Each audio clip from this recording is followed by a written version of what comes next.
cómo es que no reconoces la elección en México, no reconoces el triunfo, e incluso el triunfo de Claudia Sheinbaum, e incluso hablas y ya has presentado formalmente ante la justicia esta denuncia e incluso hablas de fraude. Ya presentaste esta denuncia ante la Fiscalía General de la República, ya te sellaron por lo menos de recibido, ¿la tendrás por ahí para que nos las muestres? Sí, sí, claro que sí, cómo no.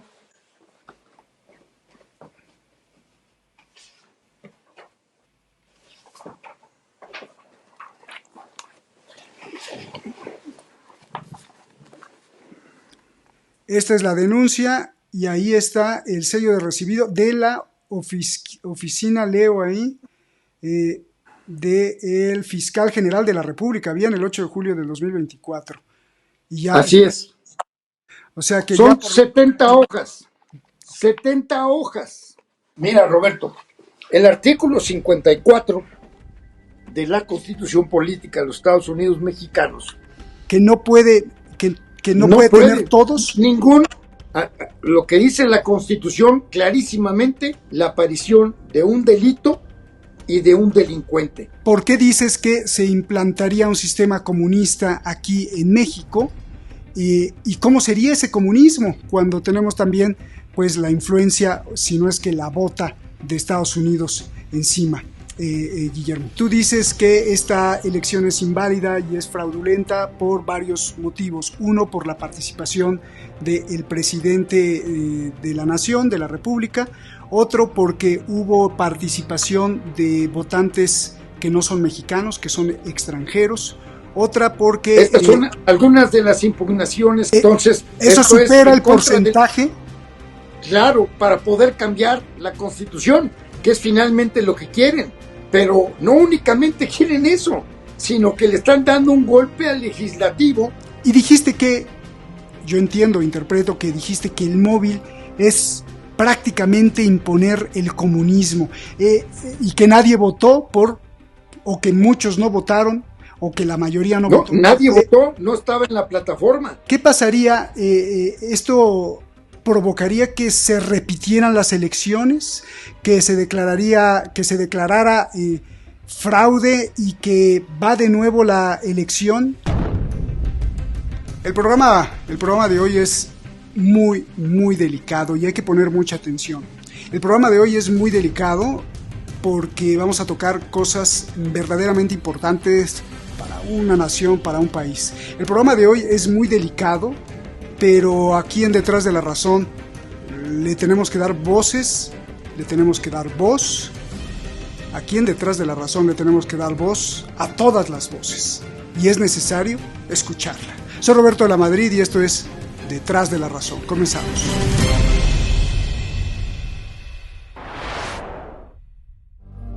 Guillermo Hamdan es egresado con honores de la Escuela Libre de Derecho.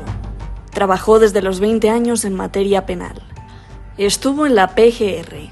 Fue asociado del maestro Bela Treviño. Es litigante, escritor, conferencista, catedrático en varias universidades. Denunció el fraude de Telmex y la inexistencia bancaria. Tiene un proyecto de 11 volúmenes de la nulidad del Tratado de Guadalupe Hidalgo. Denunció a Bill Gates, Soros y Fauci por la pandemia. Su lucha a favor de la niñez lo ha llevado a una iniciativa mundial para que estos crímenes sean de la competencia de la Corte Penal Internacional.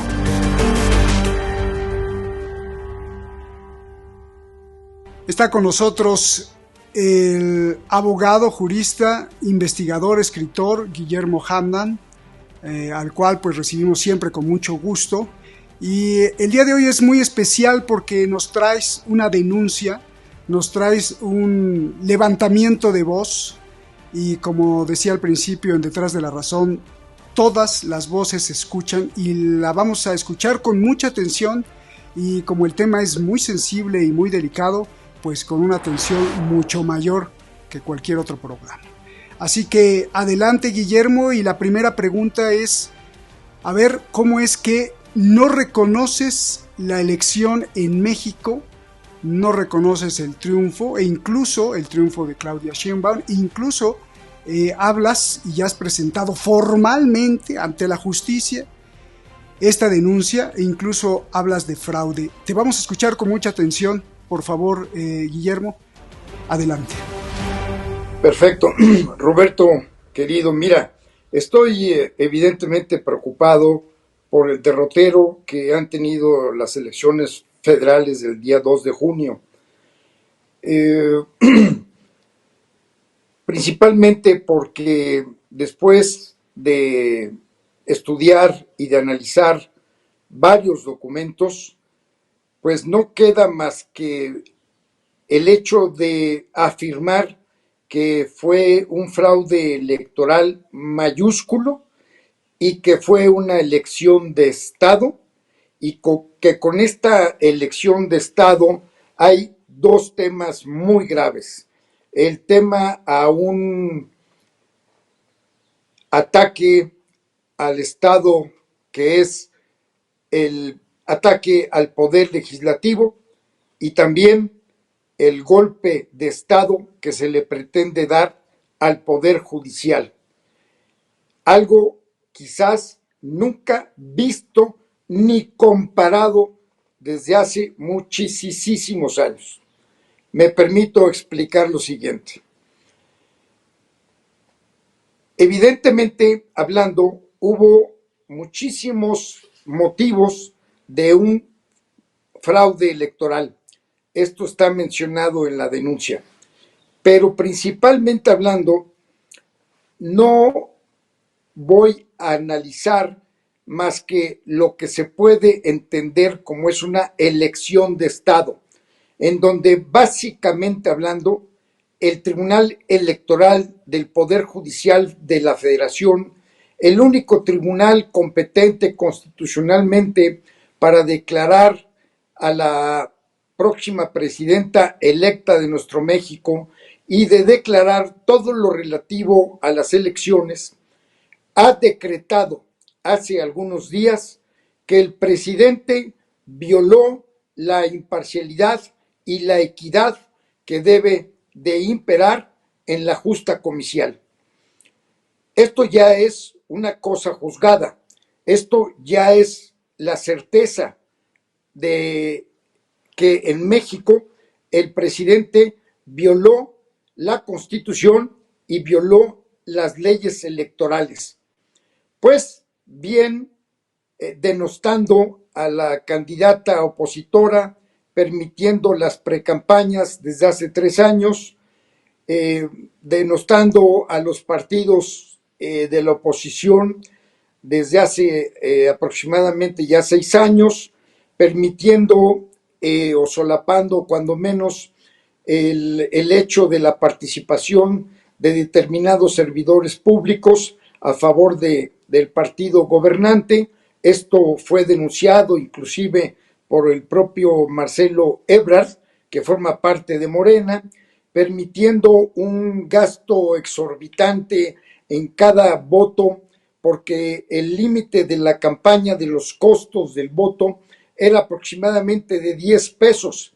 Esto está totalmente demostrado que llevó hasta 5,000 pesos lo que costó el voto a los mexicanos. También la participación de extranjeros que no concuerdan con las fichas de naturalización y con los datos del Consejo Nacional de la Población. También los recursos ilícitos que estuvieron dentro de la campaña y la participación del huachicoleo, algo que fue denunciado de una manera por demás clara y explícita por parte del Código Magenta del señor Ramón Alberto Garza. Entonces, una vez que estudiamos esto y que tuve el conocimiento pleno de los datos, la investigación seria, analítica, documentada de parte de la carpeta Púrpura a través de su director general, que es el señor Yuri Serbolov, a quien desde hace algunos días lo acabo de conocer, y añadiendo otra serie de investigaciones, como las investigaciones y las aseveraciones de un señor que conocí también hace 2 viernes, el señor Francisco de la Torre, y así paulatinamente, más todo lo que se ha venido publicando en las redes sociales, en la plataforma YouTube, en donde está acreditado que hubo boletas electorales firmadas que están en blanco. También está acreditado la participación de extranjeros. Muchas personas tomaron los videos, principalmente de gente que al parecer son nicaragüenses, venezolanos o cubanos, que inclusive vinieron a nuestra patria, y habrá que investigar las razones por las cuales estuvieron presentes, porque en más de alguna ocasión alguien ha denunciado la participación de gobiernos extranjeros y de extranjeros en los comicios mexicanos, lo cual es de absoluta gravidez. Entonces, todo esto, Roberto, nos lleva a considerar, de conformidad a la denuncia presentada el día 8 y 9 de julio ante la Fiscalía General de la Nación, donde básicamente denunciamos la participación del árbitro vendido, que en este caso es la señora Tadei, toda vez que ha incurrido en algunas fallas. Primero, en casi 35, 50 veces sacó la libreta o la tarjeta amarilla en términos deportivos, futbolísticos, a un infractor de un equipo. Y sin embargo, siendo el presidente, y sin embargo, nunca fue capaz de sacarle la tarjeta roja, lo cual era notoriamente procedente. Entonces, también actuó con plena parcialidad porque ocultó a la población que cerca de 10 familiares trabajan dentro de los gobiernos morenistas. También ocultó, según información ya publicada, que a su esposo le adjudicaron determinados contratos prohibidos en forma directa, prohibidos por nuestra Constitución. También está acreditado que, al parecer, no tengo yo los elementos para poder determinar esto, será motivo de las investigaciones que lleve la Fiscalía General de la República, que durante 2 horas o 3 horas se cayó el sistema PREP, y aparte cuando llevaban contabilizado el 3% de las casillas, se declaró ya que había una candidata ganadora que es hasta hoy la señora Sheinbaum.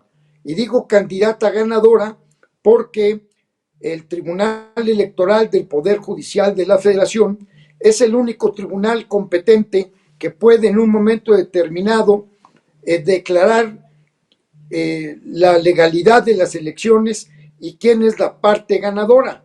Lo que sucede es que, y previa lectura de un artículo muy concienzudo, muy dogmático del señor Federico Reyes Heroles, nos damos cuenta de que no está totalmente integrado el Tribunal Electoral del Poder Judicial de la Federación por una falla tremenda, y habrá que encontrar los porqués y los motivos de lo que te estoy narrando por parte del Senado de la República, quien tenía la obligación y tiene la obligación de que se integre debida y constitucionalmente el Tribunal Electoral del Poder Judicial de la Federación.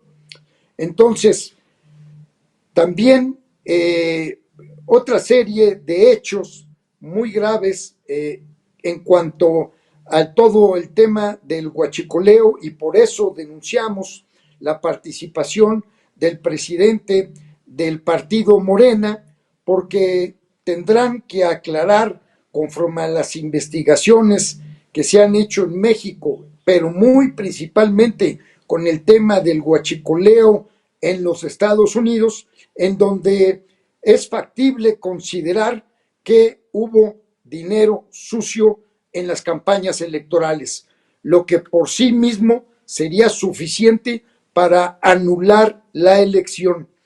Cabe considerar que yo no estoy ni a favor de un partido ni del otro partido, simple y sencillamente estoy a favor principalmente y prioritariamente de que se respete la Constitución de los mexicanos y de que se respete el voto popular y que la justa electoral sea conforme a los lineamientos establecidos por nuestra Carta Magna, por nuestra Carta Fundamental, que es precisamente la imparcialidad, la libre competencia, la equidad y la justicia que debe de imperar para darles a todos los candidatos y candidatas la igualdad de circunstancias en todos los sentidos, en los sentidos políticos, en el sentido económico, en el sentido de promoción social, en el sentido de radiodifusión, de comunicación, y esto evidentemente no sucedió,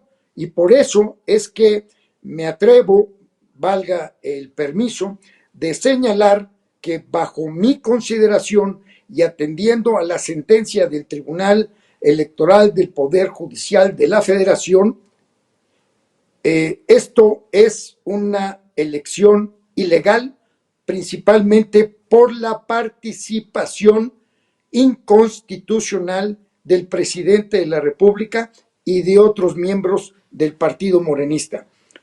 Pero hay algo todavía más grave, Roberto.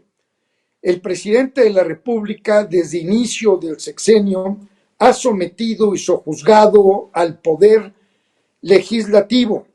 Esto es un hecho notorio, y como hecho notorio, pues no está sujeto a comprobación alguna, pero a todos los mexicanos nos consta que el presidente reiteradamente ha dicho que cuando manda una iniciativa al poder legislativo, estos no deberán de cambiarle ni una coma.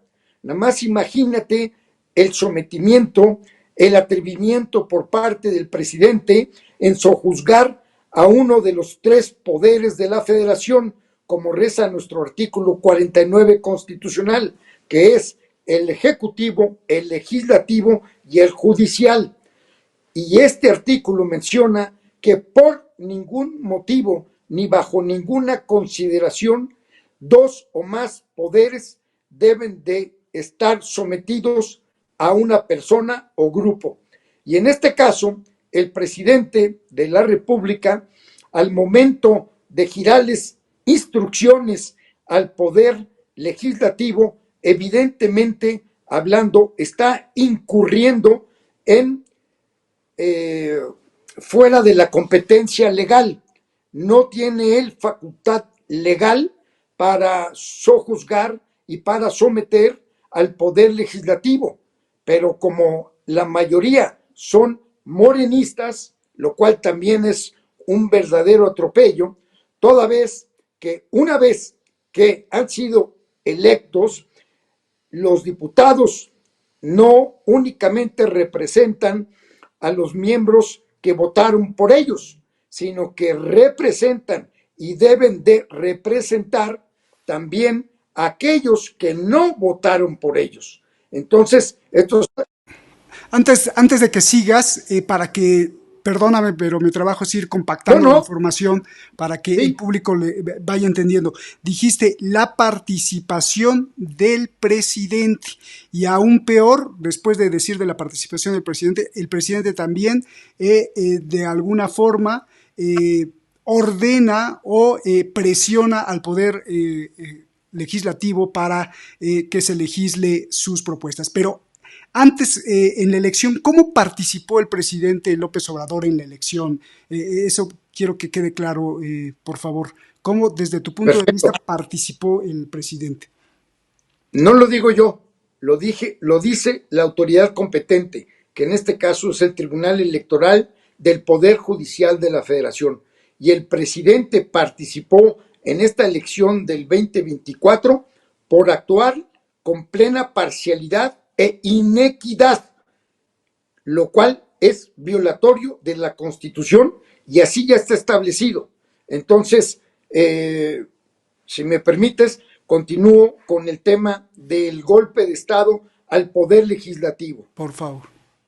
El día 3 de junio, sin tener facultades, la secretaria de Gobernación, la señorita María Luisa Alcalde, dijo que textualmente que habría una sobrerepresentación de hasta el 73% por parte del partido Morena en el Congreso de la Unión. Pero a la señorita se le olvidó que esto está totalmente regulado por el artículo 52 y 54, fracción tercera y cuarta de la Constitución, donde dice que por ningún motivo los partidos políticos tendrán más del 8% de los congresistas. Esto significa que el partido Morena, y esperamos que el Tribunal Electoral no vaya en ese sentido, el partido Morena tiene, conforme a la elección hasta ahorita, porque no están desahogadas las impugnaciones de los partidos, tiene hasta ahorita el 54% de los diputados. Para cambiar la Constitución es que requieren ellos tener la mayoría relativa, y por eso es que están llevando esta mala contabilidad, este fraude a la Constitución, esta desobediencia a nuestra Carta Fundamental, tratando de poner mucho más diputados para que puedan en un momento determinado cambiar conforme a lo que establece el artículo 135 de la Constitución y poder cambiar la norma fundamental de nuestro país. Y entonces, pues, si ellos y el Tribunal Electoral se decide en este sentido, sería un precedente gravísimo. Y ya lo vimos con la intentona que fue cuando el presidente de la Cámara de Diputados dijo y habló acerca de la sobrerepresentación, y esto lo que condujo es una sobrevaloración del dólar en un 3% en la paridad con el peso mexicano. Y también con esta declaratoria insensata hubo una afectación de miles de millones de pesos en todo lo que es el tema bursátil mexicano. Esto significa que si continúan con esta idea, el partido en el poder, nos van a causar unos daños tremendos a la nación mexicana, porque lo que buscan principalmente los inversionistas extranjeros es que exista un completo Estado de Derecho y que exista seguridad jurídica para sus inversiones. Y si pretenden el partido en el poder, mediante artilugios legales, tener una representación inconstitucional en el Congreso de la Unión, México va a mandar una señal verdaderamente negativa hacia el extranjero. Entonces, debemos de alguna manera de presionar para que la actitud dentro del campo de la ley, el Tribunal Electoral del Poder Judicial de la Federación pueda resolver conforme a la Constitución, conforme al artículo 60 de la Ley de Procedimientos Electorales y conforme a la tesis jurisprudencial que en este sentido, y me parece ser que en el 98 dictó una resolución la señora Olga Sánchez Cordero en el sentido de la eliminación que la representación en el Congreso por más de ese 8%. Entonces, si el Tribunal Electoral dicta esa resolución atacando a la Constitución, pues va a haber un gravísimo problema. Pero ahora todavía viene un problema aún más grande, Roberto, y voy a tratar de ser lo más claro posible. Con esta, si ellos detentan el poder congregacional para poder cambiar los términos y hacer las modificaciones y reforma a la Constitución, pretenden eliminar, aniquilar el poder judicial de la Federación. Y esto es algo nunca visto. Esto es un golpe de Estado. Y por eso mi angustia, mi preocupación, porque si se destruye el poder judicial federal en México, la patria está y va a terminar en el suelo. Entonces, los mexicanos debemos de estar muy enterados de esta situación y evitar dentro del margen de ley que no se logre esa reforma electoral, porque, y para que lo entienda tu público en el extranjero, vamos a suponer que el presidente Trump gana las elecciones y su primer decreto es: voy a respetar que yo soy el presidente, soy el ejecutivo del gobierno de los Estados Unidos, respeto lo que es el Congreso, el Parlamento norteamericano, pero quito a la Suprema Corte de Justicia de los Estados Unidos y a todo el poder judicial federal en los Estados Unidos. El poder que realmente es el que en última instancia dicta la justicia y protege a todos los gobernantes contra las arbitrariedades de los gobernantes. Entonces, quiero aclarar, porque es muy importante, que no estamos en contra de una reforma judicial.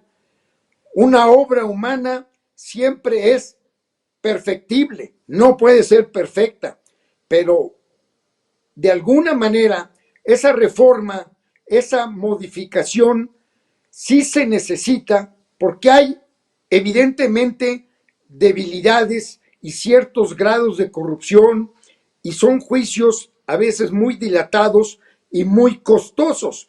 Todo eso hay que evitarlo para que el contacto con la sociedad sea un contacto más llano, más transparente, más expedito, como reza el artículo 17 de nuestra Constitución. Nosotros tenemos como mexicanos, como ciudadanos, y en todas partes del mundo así se acepta, que nosotros no podemos ejercer justicia por nuestra propia mano. Para eso están establecidos los tribunales, para eso están establecidas las leyes, para eso están establecidos los procedimientos, para que en adecuación a estos principios de audiencia y de legalidad pueda llevarse la administración de justicia en el país.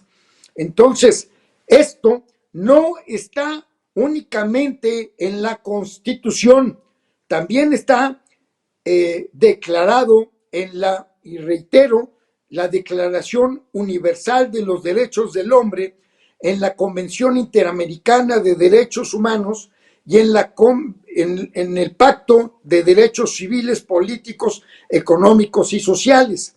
Ahí está establecido el derecho que tenemos los ciudadanos para recibir una justicia independiente y autónoma, competente.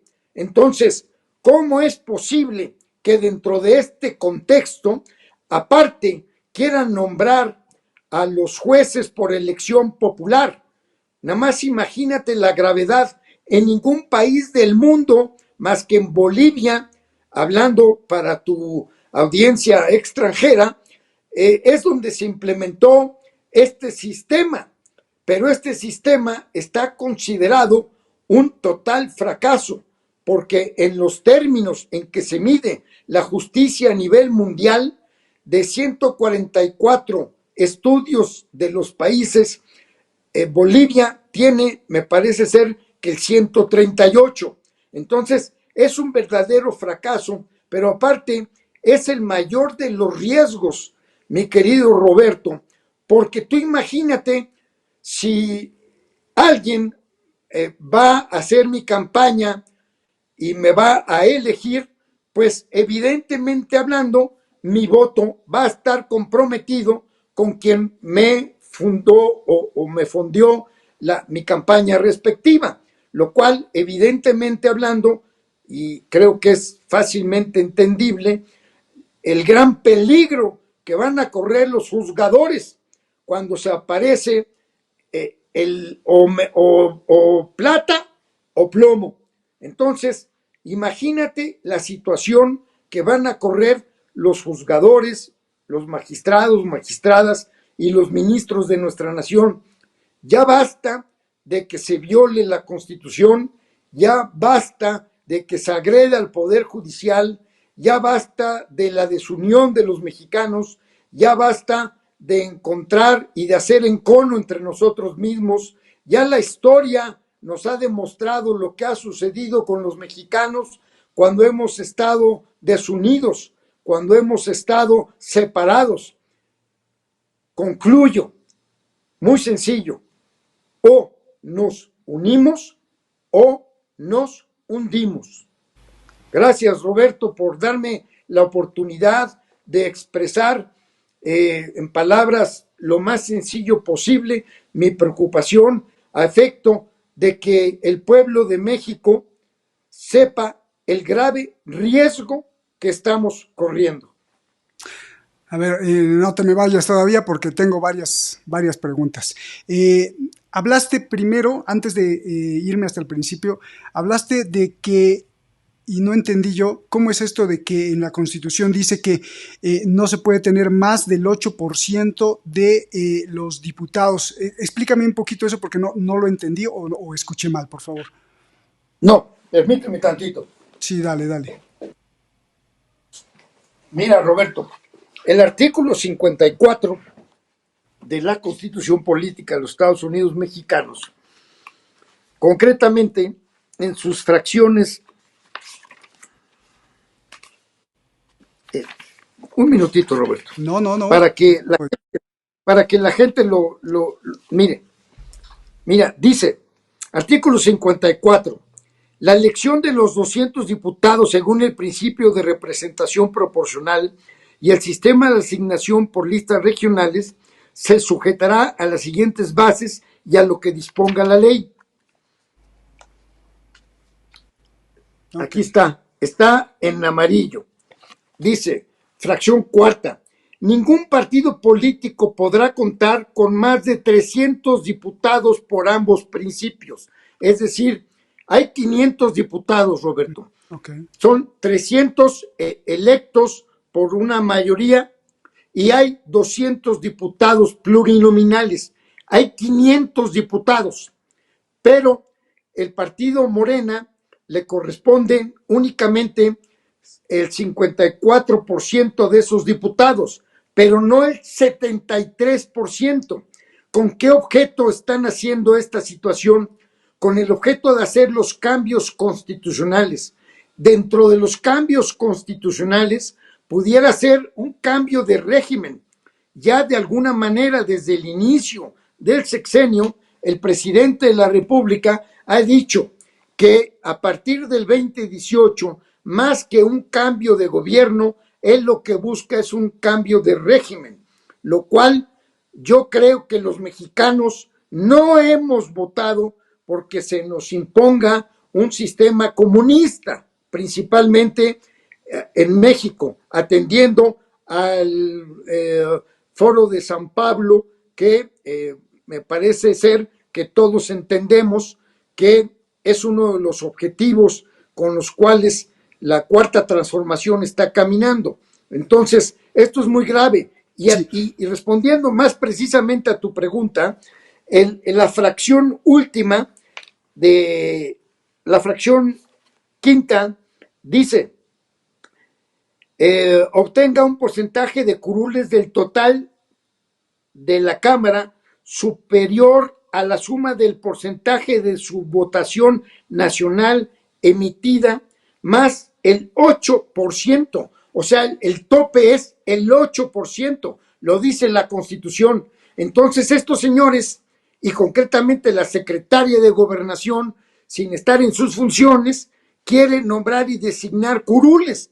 Esto es un sinsentido, es una ilegalidad plena. Ok, pero a ver, explícame, por favor, Guillermo. ¿Qué pasa si un partido político es muy famoso y muy querido y todo el pueblo de un país, en este caso México, todo el pueblo vota por ese partido y ningún diputado de los otros partidos gana porque ya el pueblo no quiere a ningún otro diputado? Este se hizo popular, famoso y muy amado por todos. Y entonces votan todos. En ese sentido, en ese escenario, ¿qué dice la Constitución? Que no puede, que no puede tener todos. Lo que dice la Constitución clarísimamente es que ningún partido tendrá más de 300 diputados de los 500. Ningún 500. Partido. ¿Esto por qué es? ¿Por un candado que pone la Constitución? No, para que... un poquito la historia de esto, Roberto, es que hace muchos años, con López Portillo y principalmente con el señor Reyes Heroles, fue producto de una serie de avances democráticos en donde dijeron, no es posible que el PRI siempre tenga carro lleno. Entonces hay que darle voz y voto a los partidos en forma minoritaria para que puedan tener esa representación en el Congreso. Esa es la historia de esta situación. Esto está en el diario de los debates, está totalmente acreditado y siempre fue y ha sido en ese sentido. Es simplemente para tratar de equilibrar las fuerzas que están en el Congreso de la Unión. Claro. Esa es la idea de lo Perfecto. Que dice la Constitución. Ahora vamos por partes. En este 2024, ¿cuántos diputados ganó Morena?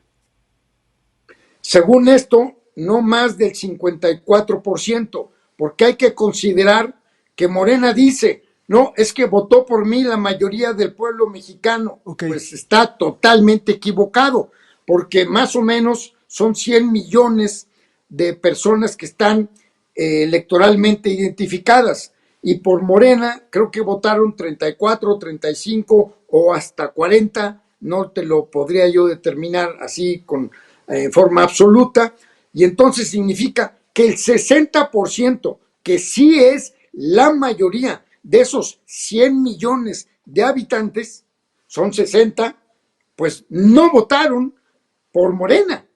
O sea, tienen la mayoría de los votantes, pero no todos los votantes votaron.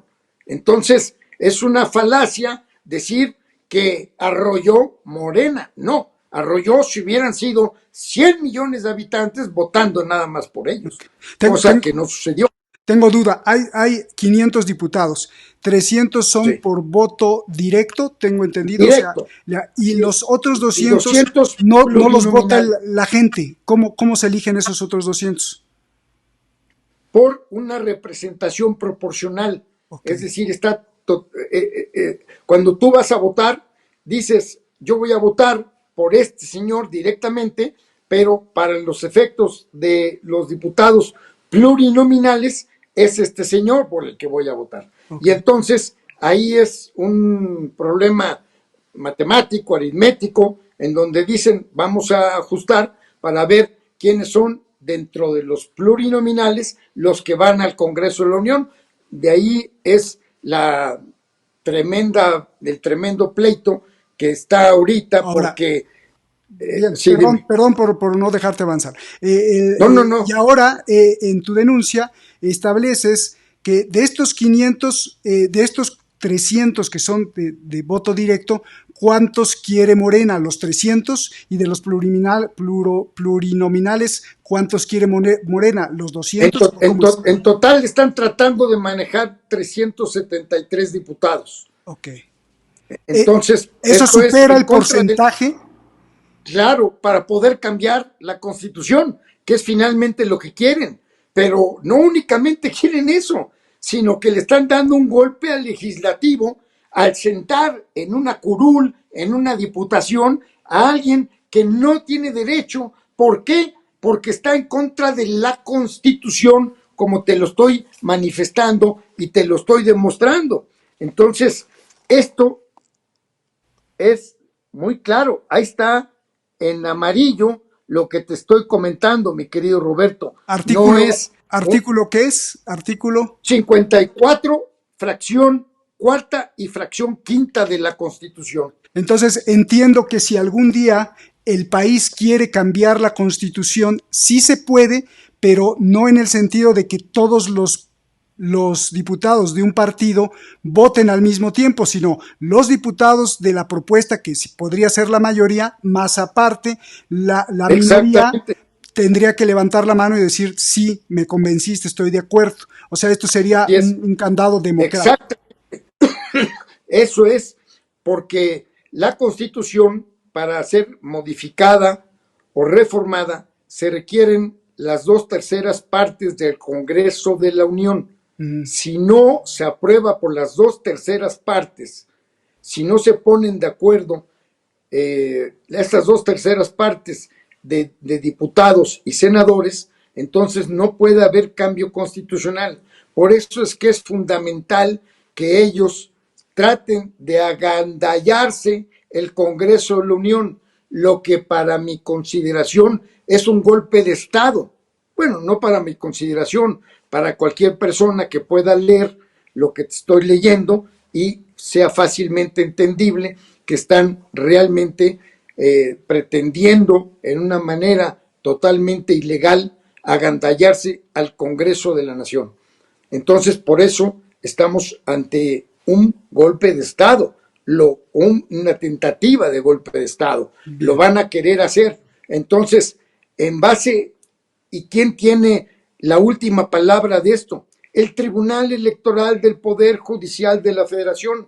Por eso es muy importante que esos mexicanos, que hoy son 5 mexicanos, actúen respetando la Constitución, porque cuando tomaron el cargo, el artículo 128 de la Constitución dice que todo servidor público al momento de aceptar el cargo debe de protestar y guardar la Constitución. Y si la Constitución en el numeral 54 dice que no habrá más del 8% de los congresistas a favor de un partido, pues tienen que respetarlo. Eso es la Constitución. Oye, ¿no les gustan esos artículos de la Constitución? Pues que cambien la Constitución, pero de conformidad a lo establecido en nuestra propia Carta Magna.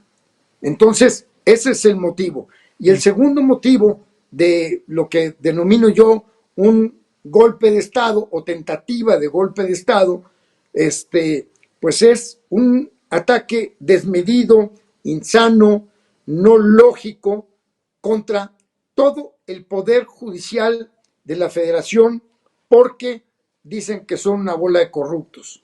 Entonces, yo creo, con mis 40 años de litigante, que sería impensable considerar que el 100% del Poder Judicial son corruptos. Yo creo que sí hay algunas manchas, creo que hay evidentemente sentencias que le incomodan a las personas, siempre dentro del Poder Judicial, por lo menos la mitad va a quedar inconforme, porque no pueden declarar en una misma sentencia a favor de uno y a favor de otro. Tienen que declararlo forzosamente a favor de alguien.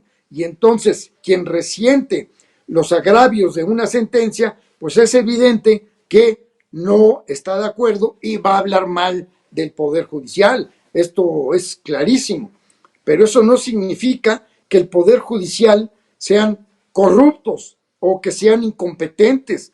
Roberto, te puedo decir, me consta, tienen, 2 juzgados de distrito para 100,000 personas. ¿Sabes lo que tiene que leer un juzgador de distrito? Lo que tiene que analizar, y siempre ante el temor de que lo vayan a acusar por delitos contra la administración de justicia, si en un momento determinado pues dicta algo contra las constancias de autos. Para eso está el Consejo de la Judicatura, que que también quieren terminar el Consejo de la Judicatura. ¿Y por qué motivo?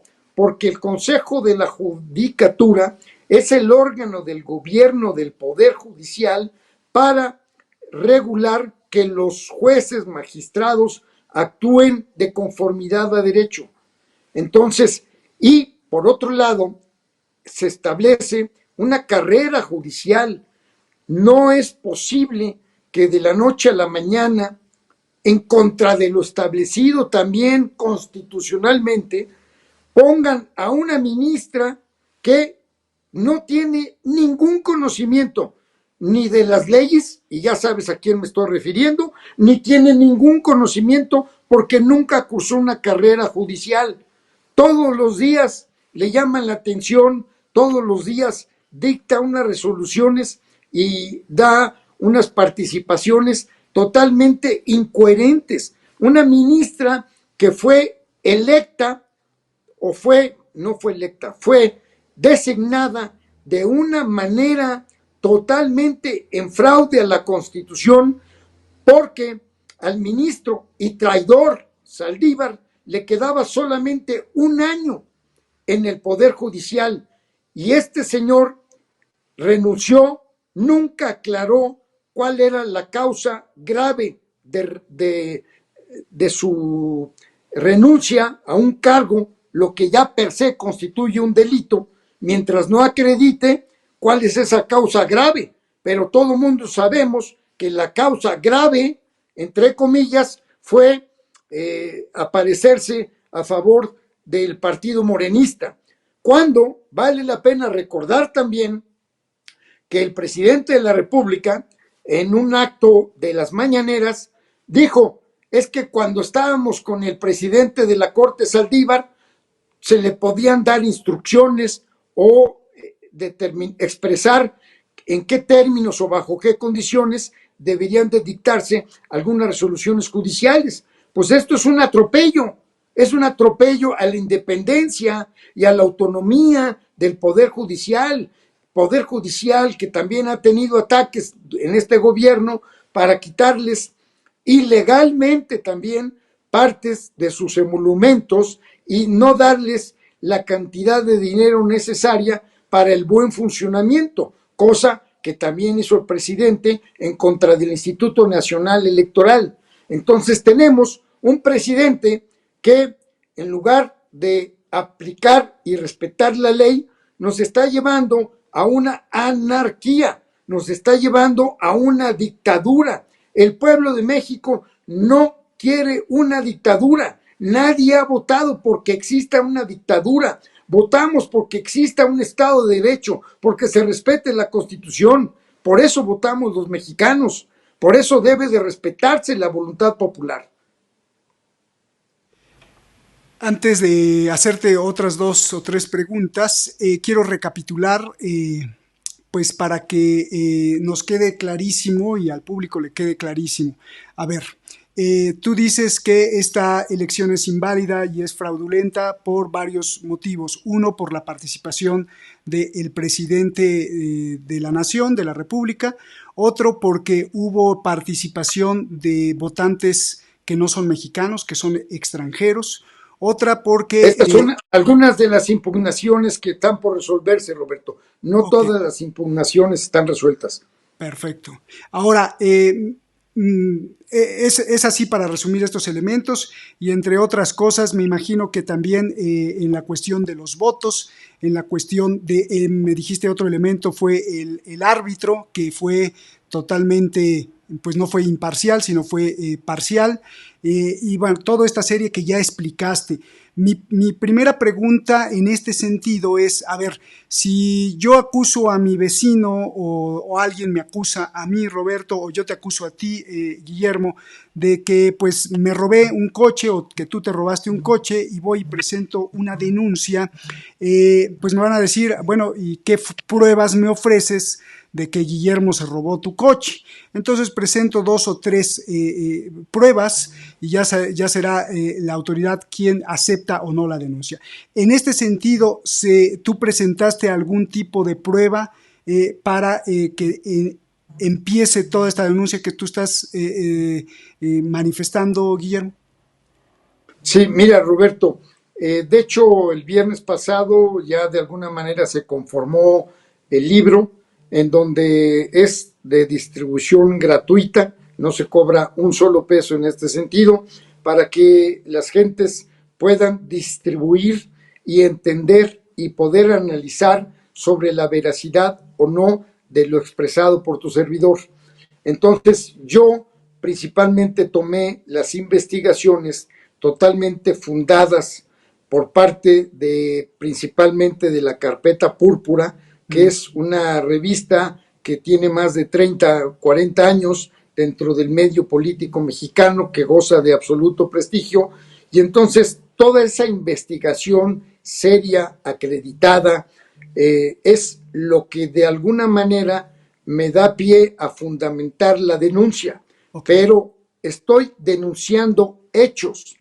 Lo que debe de imperar es que, de conformidad al artículo 21 y 102 de la Constitución, tratándose de delitos federales, la Fiscalía General de la República, que es el órgano competente que debe de investigar los delitos federales, tiene que realizar una carpeta de investigación, tiene que revisar, investigar todo lo que estoy manifestando, tiene que mandar llamar a testigos, tiene que hacerse de las documentales que se mencionan en la denuncia respectiva, tendrá que hacer las inspecciones oculares conducentes y tendrá que la participación de peritos en muy distintas áreas, y entonces, una vez que esté integrada la averiguación respectiva, si la autoridad investigadora considera que los hechos denunciados por tu servidor son constitutivos de delito y hay presuntos responsables o indiciados, pues tendrá la obligación de conformidad a lo que está investigado en esa carpeta respectiva de decidir si ejercita o no ejercita la acción penal en contra de determinadas personas. Es decir, la aparición de un delito y de un delincuente. Es lo que tiene que investigar la Fiscalía General de la República. Guillermo, ya presentaste esta denuncia ante la Fiscalía General de la República, ya te sellaron por lo menos de recibido, ¿la tendrás por ahí para que nos las muestres? Sí, sí, claro que sí, cómo no.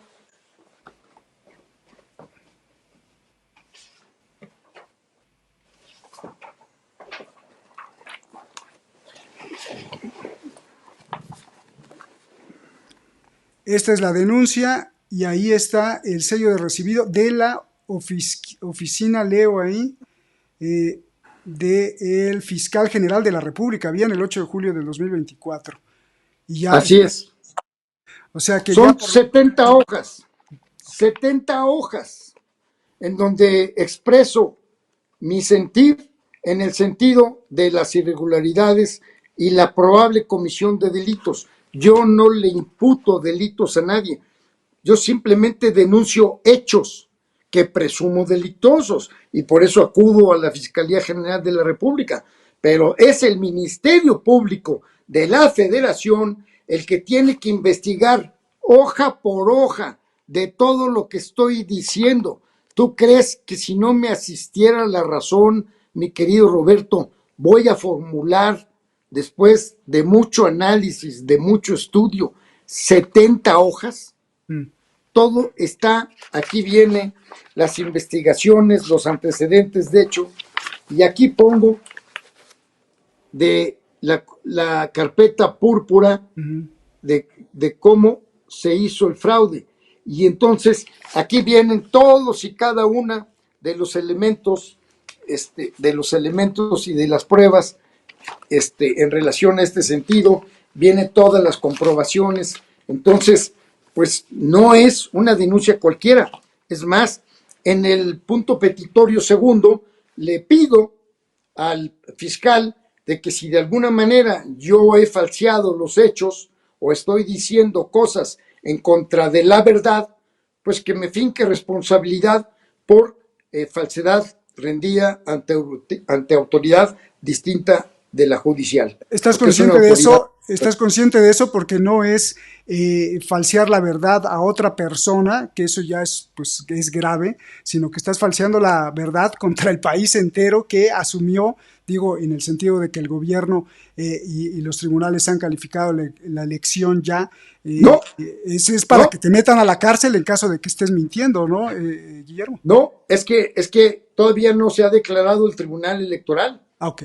Y por lo que yo decía, no está constituido, 1, y 2, falta resolver las impugnaciones de los partidos, y 3, hoy día no hay la declaración de quién es la presidenta electa. Esto todavía no se determina. Se determina quién fue la ganadora en principio de los comicios, pero esto no significa que sea la presidenta electa, con todas las consecuencias legales a que haya lugar. Entonces, ¿Cuándo le dan ya la presidenta, la hacen presidenta electa? Me parece ser que el 1 de septiembre es cuando toma poder, y yo me imagino que en agosto, en algún momento, es donde se va a declarar cuál es, si está conformado el Tribunal Electoral, quién fue, ahora sí, considerada propiamente hablando, la presidenta electa. Entonces, yo no estoy, Roberto, no soy ni ventríloco ni títere de nadie, como siempre lo he dicho. ¿Por qué esa denuncia? Lo único que quiero es que se respete el voto popular, y estoy ejerciendo mi derecho para presentar una denuncia. Denuncia que aparte la presenté en la reunión del Frente Cívico Nacional y 100 agrupaciones más, en donde se les anticipó que esto fue un sábado o un domingo, no me acuerdo qué día, el sábado, que creo que fue el día 6. El día 9 yo les dije que iba a presentarme en la fiscalía para exhibir la denuncia respectiva, cosa que cumplí. Yo simple y sencillamente estoy ejercitando mi derecho de ciudadano, porque todo ciudadano que conoce de la comisión de un delito, igual que los servidores públicos, y más aún que los servidores públicos, están obligados a denunciar la probable comisión de un delito y ponerlo en conocimiento de la autoridad competente.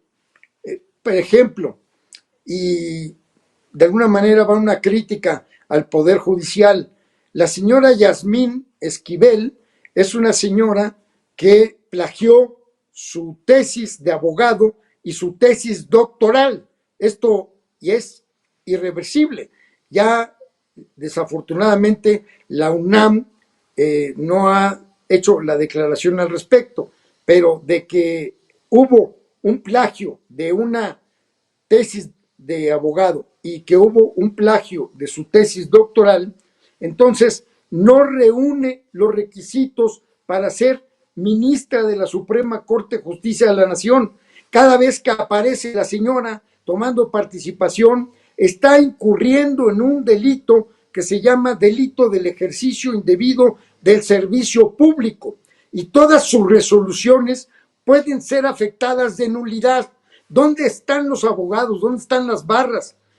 El Consejo de la Judicatura debe de denunciar ante la Fiscalía General de la República a esta ministra, a título de que aparece una señora que robó y plagió la tesis de su carrera de abogado y la tesis doctoral. Entonces, ¿dónde están las leyes en este país? Oye, Guillermo, ¿por qué esta denuncia que nos estás presentando ahora y explicando a nosotros aquí detrás de la razón, por qué no la presentaste ante el Tribunal Federal Electoral, que es el que se encarga de todos los delitos electorales? No. El que se encarga de los delitos electorales, mi querido Roberto, es el fiscal general de la República. Ese es el que tiene que perseguir los delitos. Concretamente hablando, para que la gente ubique, es el señor Gertz Manero. Él es el fiscal general. Él es el que tiene que hacer las investigaciones de los delitos del Código Penal Federal, leyes especiales y en este caso las leyes electorales, porque también hay que considerar que en el Código Penal Federal están también previstos delitos electorales. El tribunal lo que declara es todo el tema precisamente electoral, es decir, si hubo o no hubo violaciones a la Constitución en materia electoral, si hubo, en fin, todo lo que sabemos, ¿no? Claro, aquí estás denunciando mucho más allá del simple fraude de meter el voto, sino que estás la participación del presidente, los extranjeros y todo esto, la cuestión del golpe de Estado al Palacio Legislativo, al Poder Legislativo. Bueno, otra pregunta más en este sentido técnico, Guillermo. ¿Qué pasaría si la Fiscalía dice, ya analizamos todo el expediente que nos presentas y efectivamente consideramos que va para adelante y llegan hasta el final? ¿Qué pasaría? ¿Esto provocaría que se repitieran las elecciones, que se declarara fraude y que va de nuevo la elección? Por un lado, y por otro lado, ¿qué pasaría si la autoridad, porque me imagino que esto iría hasta la Suprema Corte, porque el fiscal persigue, pero quien decide es un juez federal, diga, bueno, vamos a balancear entre el caos que se puede provocar y la inestabilidad política? Si bien tienes razón, Guillermo, pero cambiar y hacer otra vez la elección podría provocar un caos político y social en todo el país. ¿Cómo analizas estas alternativas que hay, que pudiera haber, Guillermo? Mira, Roberto, en materia jurídica siempre hay una doble visión, una visión de jure, una visión de derecho y una visión de facto. Entonces, mi camino como abogado, pues tiene que ser en estricto apego a derecho. Pudiera yo entender y pudiera yo anticipar la gravedad de facto de lo que pudiera llegar a ocasionarse si, de conformidad a los elementos probatorios, la autoridad competente, que en este caso es el Tribunal Electoral, declarara que las elecciones del 2024 son anulables. Lo que cada día parece ser que hay más y más y más personas que están dispuestos a que efectivamente exista una investigación seria al respecto. Pero quien tiene en forma exclusiva la facultad de decir si hubo o no hubo la anulabilidad de las elecciones es el Tribunal Electoral. Ahora, si el Tribunal Electoral, conforme a todas las constancias que tiene a la vista, y que, por cierto, el viernes pasado le impusimos de todos los términos de esta denuncia de hechos, entonces van a tener que resolver de conformidad a todos los documentos, a todas las impugnaciones, a todo lo que legalmente ellos tienen obligación de analizar. Y esa sentencia que van a dar la tienen que fundar y la tienen que motivar. Evidentemente hablando, Roberto, es un tema sumamente delicado, pero aquí hay alguien que pueda decir, señores, se violó la Constitución, repóngase las elecciones y con otra cosa más, la Constitución previene que la candidata sobre la cual se violaron los principios constitucionales no va a poder ser nuevamente candidata por el partido de Morena en este caso. Entonces, evidentemente hablando, es una pregunta muy inteligente por parte tuya. Me declaro incompetente para responderla de no ser en los términos jurídicos, porque en la vía de hecho, la verdad de las cosas es que creo que sería algo muy delicado, pero pues yo no soy el que causó eso. Yo simplemente estoy denunciando los hechos y por eso los pongo esos hechos en conocimiento de las autoridades competentes para que ellas sean las que resuelvan los elementos que nosotros le estamos y las pruebas que nosotros le estamos proporcionando. Qué bueno, esta distinción que haces creo que es muy importante entre de jure y de facto. Te lo agradezco infinitamente que me hayas hecho esta pregunta. Me pusiste a sudar, mi querido. No, ya ves. Oye, debes una sí, ¿verdad? Oye, a ver, Guillermo. No, ya no quiero contestar. No tengo, ya, una última ya. No. Vamos al móvil general de todo esto.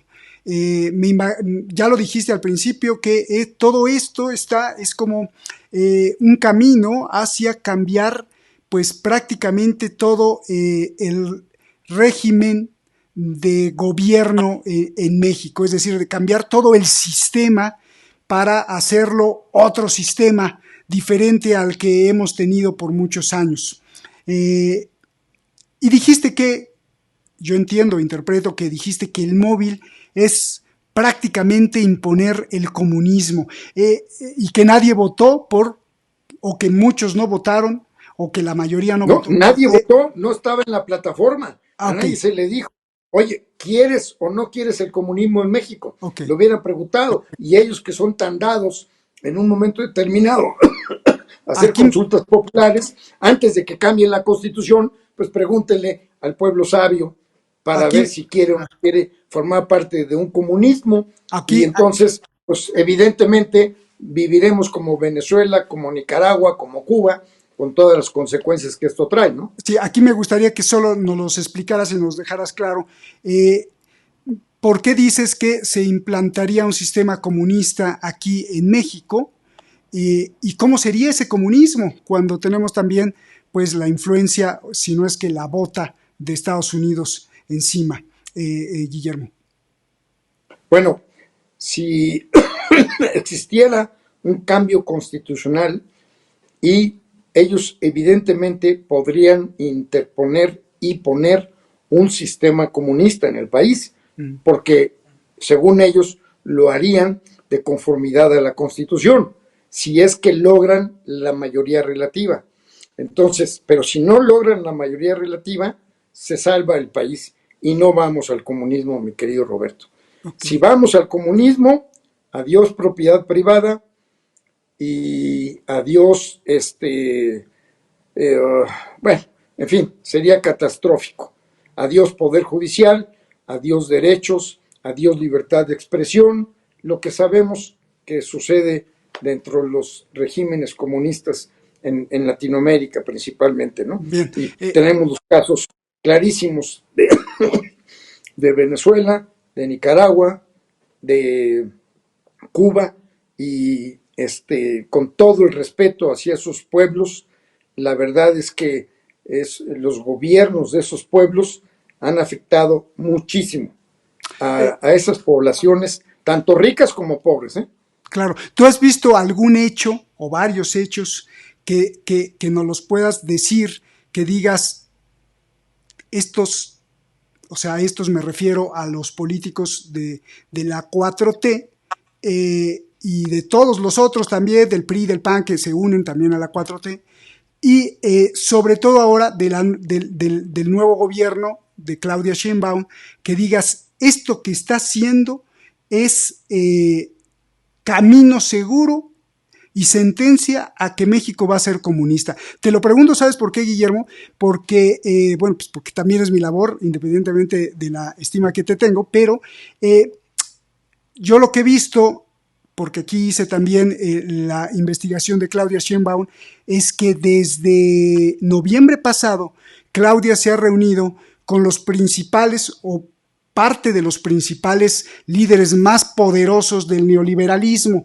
De hecho, le prometió 16,000 millones de pesos para empezar a cambiar a la energía eólica, a la energía limpia, que es una de las agendas más importantes de ExxonMobil, de la cual fue becaria y que también se ha reunido con la gente de BlackRock prometiéndole superinversiones y que está apostando y que ella firmó como alcalde y que también firmó como una gran expositora de la Agenda 2030. Entonces, ¿será que ella quiera ir al comunismo? Tanto Sí. la señora Xochitl como la señora Sheinbaum, las dos están a favor de la Agenda 2030.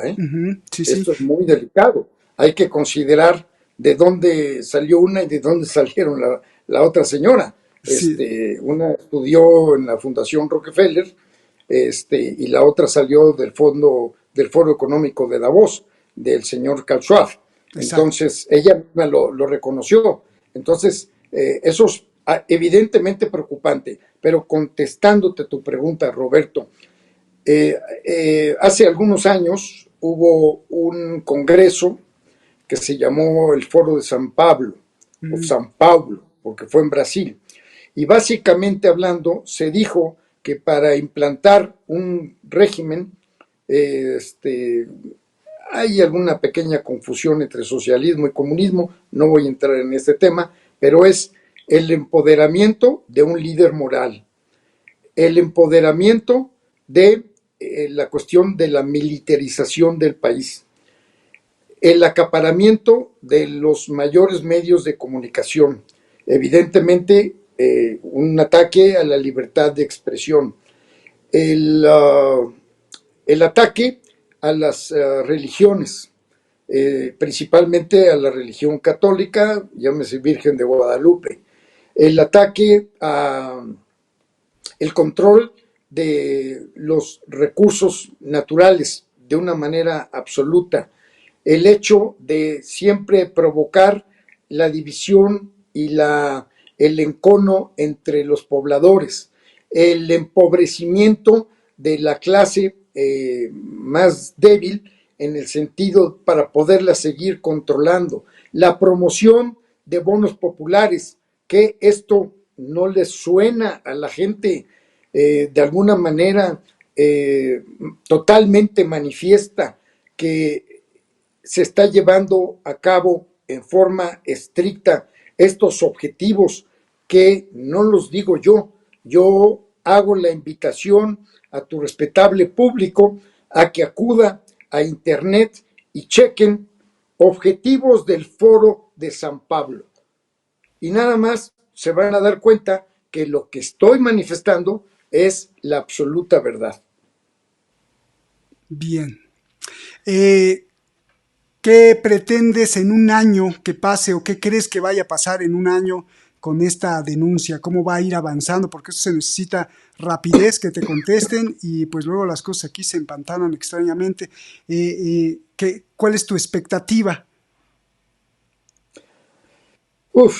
Esa es una muy buena pregunta y la verdad es que pienso y espero que nombren a un ministerio público especializado, porque de alguna manera son muchos los delitos y lo que se dijo al momento de presentar esto en la Fiscalía de la República, y lo dijo un funcionario de la Fiscalía de la República, está en que no van a dividir la denuncia porque se han denunciado crímenes de crimen organizado, delitos electorales, asociación delictuosa, delitos cometidos por servidores públicos, en fin, es una extensión muy grande de delitos. Entonces, creo que la Fiscalía hace bien en nombrar a un ministerio público para que sobre eso estemos trabajando y estemos actuando. Entonces, déjame decirte que todos estos delitos se siguen de oficio. Esto, entre otras palabras, significa que una vez conocido de estos hechos, la autoridad no necesita el empuje del denunciante para que ellos sigan investigando los hechos. Te voy a poner un ejemplo. Hay un homicidio. Entonces, este delito es muy grave y todos los delitos muy graves se siguen de oficio. Esto no significa que el ofendido de un delito que en este caso podrían ser los familiares, no tengan que estar yendo constantemente ante la autoridad para poder exhibir, entregar, hacer, tornar, sino que es la autoridad investigadora la que tiene la obligación, exista o no exista la excitativa de la víctima o del ofendido, en la indagatoria respectiva.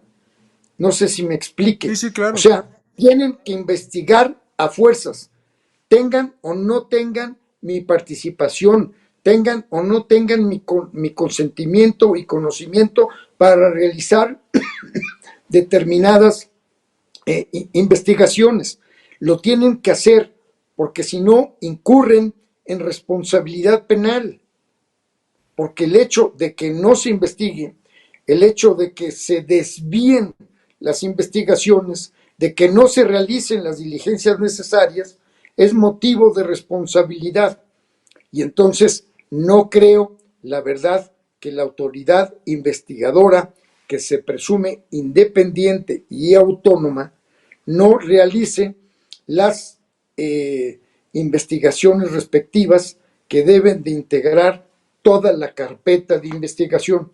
Entonces, es muy importante esta pregunta que me estás haciendo, Roberto, para que quede claro cuál es mi participación. Mi participación es, señor, estos hechos vienen a mi conocimiento, considero que estos hechos son constitutivos de delito, tengo el derecho, el privilegio, la prerrogativa de poner estos hechos y la obligación en conocimiento de la autoridad competente para que la autoridad competente sea la que investigue y determine.